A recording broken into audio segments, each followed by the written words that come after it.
mana aktivitas industri tersebut seyogyanya tidak mencemari lingkungan secara sporadis dan berkelanjutan. Hal tersebut menjadi masalah yang belum terselesaikan di sentra industri Kampung Tahu Kediri.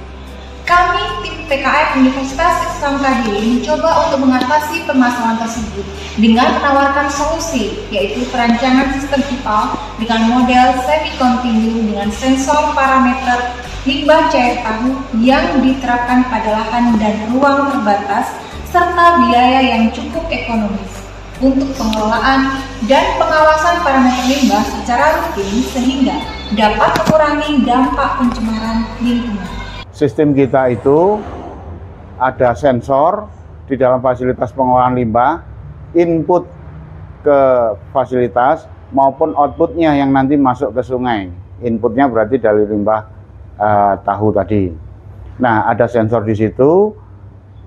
Dari sensor kemudian dirubah besaran fisik tadi, yaitu dua besaran yang kami ukur adalah pH atau keasaman dan total padatan terlarut.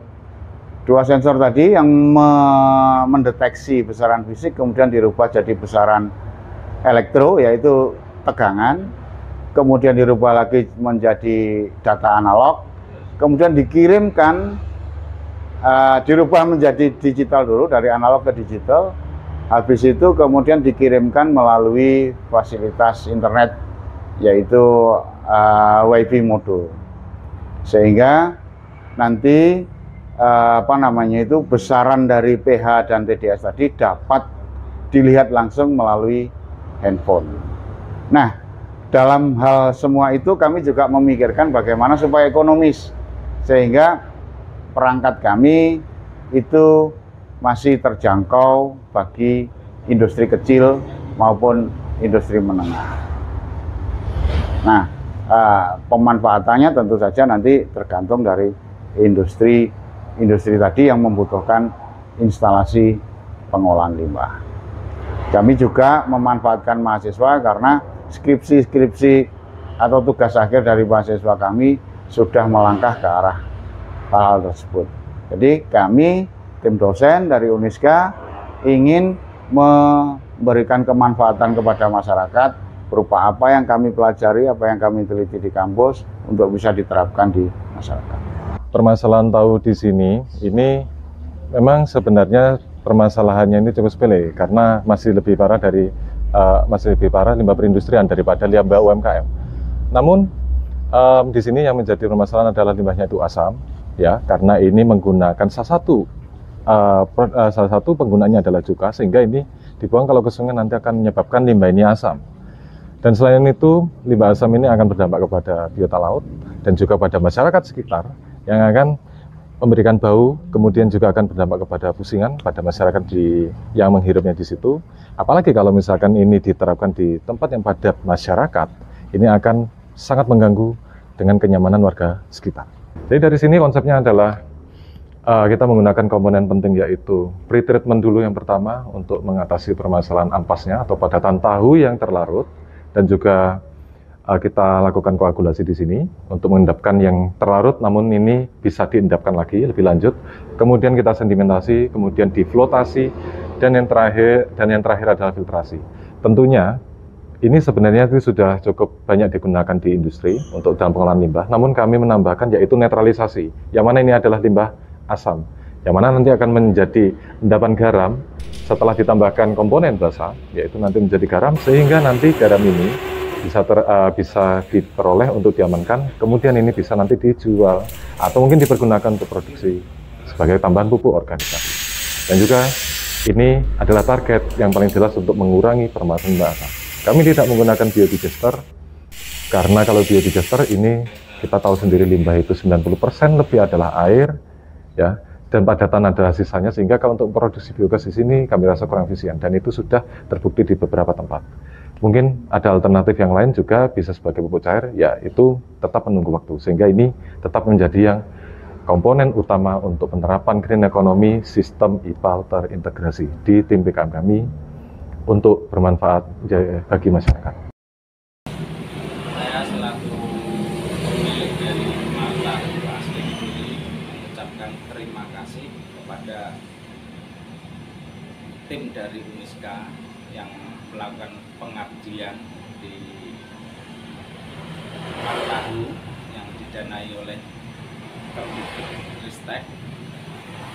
Semoga dari pengabdian ini bisa menyelesaikan permasalahan masalah limbah di wilayah sekitar kami.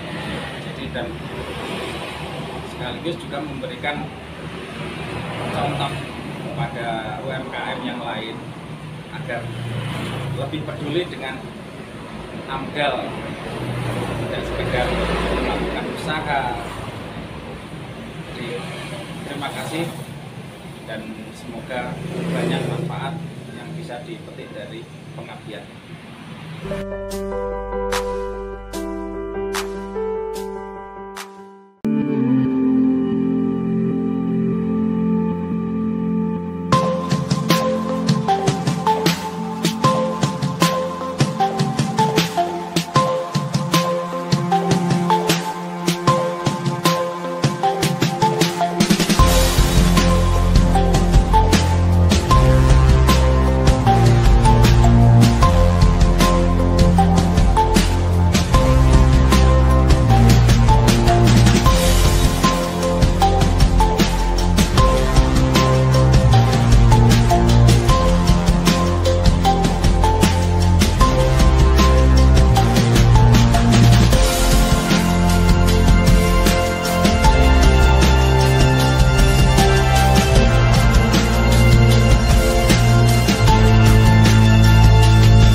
Jadi ini adalah input limbah dari Cidahu.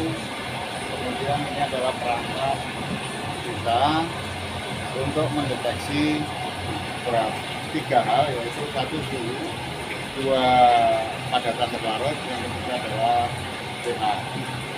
Jadi di bagian input ini, input sistem kita itu kita mau mendeteksi berapa PDS-nya, berapa suhunya, berapa pH-nya. Lalu nanti setelah pengolahan ini sampai di posisi output di tingkat akhir, limbah yang mau terbuang yang sudah diolah itu akan dideteksi juga tentang PDS, suhu, dan pH. Nah, perubahannya itulah yang kita catat, bahwa kalau memang ada perubahan di antara tiga indikator tadi, maka sistem IPAL ini berfungsi sebagaimana mestinya.